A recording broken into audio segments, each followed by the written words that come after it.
Hey, how's it going, everyone? Bass here. So now that the 20th day of Packers training camp is officially over, let's recap everything and go over the biggest takeaways from today's practice. Today was a pretty light practice, a non-padded practice, and their last practice before their last preseason game this Thursday against the Kansas City Chiefs in Kansas City. And if you want more Packers news, analysis, and updates, everything Packers almost daily on this channel, please consider going down, clicking that subscribe button, as well as turning on post notifications. So as we saw yesterday, Matt LaFleur said he was leaning one way on whether or not the starters were going to play this Thursday, and today he did state that the starters will not be playing this preseason game, this last preseason game this Thursday against the Chiefs. And I think this is the right move. Now, obviously, we don't want another slow start week one like we saw last week against the Saints. I don't see that happening again, but obviously we don't want to risk injuries. We've seen what's happened in the past with starters getting hurt, especially the whole Jordy Nelson thing years and years ago.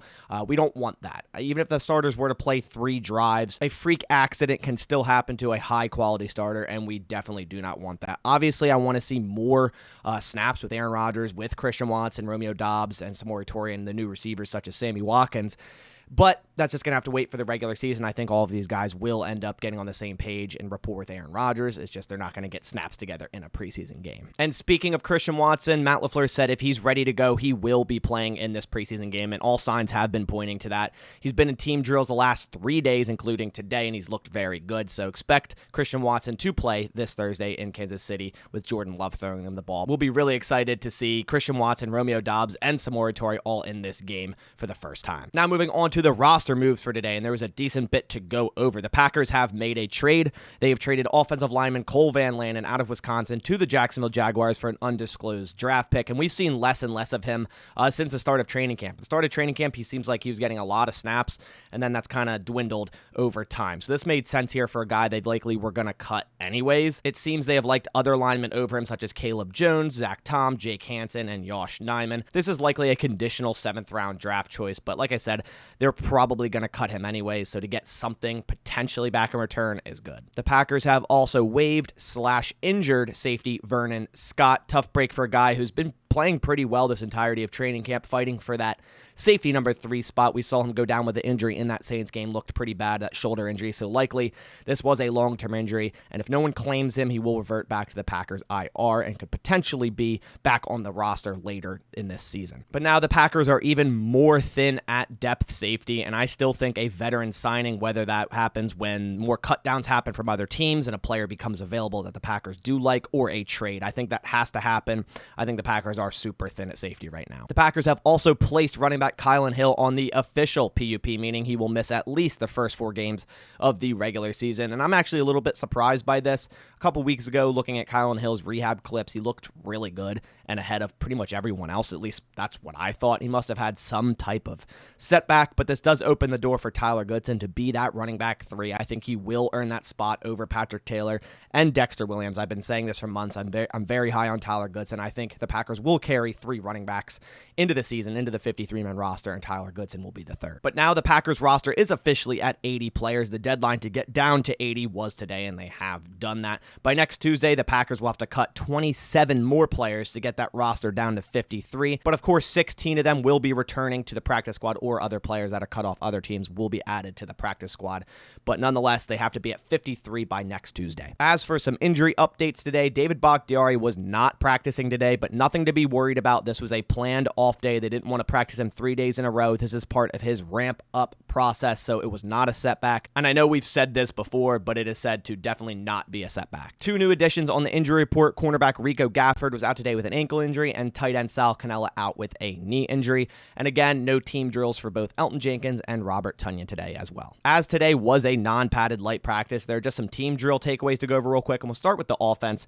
So now that Cole Van Lanen was traded, the second offensive line is as follows. Caleb Jones at left tackle, Zach Tom at left guard, Michael Manette at center, Sean Ryan at right guard, and Rasheed Walker at right tackle. Caleb Jones has been super impressive so far in training camp and preseason, so if he doesn't make the 53, which I still think he has a shot to do, he will definitely be a practice squad guy, and hopefully no other team claims him. And then, of course, Zach Tom has been very, very good this preseason and training camp. He's played pretty much every position and has played really well the last 2 preseason games. And I think he definitely has a shot to start on this offensive line. Christian Watson and Romeo Doubs, we're starting with the ones today to get more snaps and get on the same page with Aaron Rodgers. Really liked seeing that today. Rodgers had a no-look to Romeo Doubs on 3rd down where Doubs made a really nice grab grab, and Aaron Rodgers went Romeo Doubs' way a few times today, so building that chemistry up. The Packers finally had a few runs to the outside be successful today. That kind of hasn't been the case. Majority of training camp outside runs have just not worked on this front seven. This front seven has just been so damn good. A nice block by Yosh Nijman to spring A.J. Dillon outside, and then Zach Tom also opened up a really nice hole for Dexter Williams.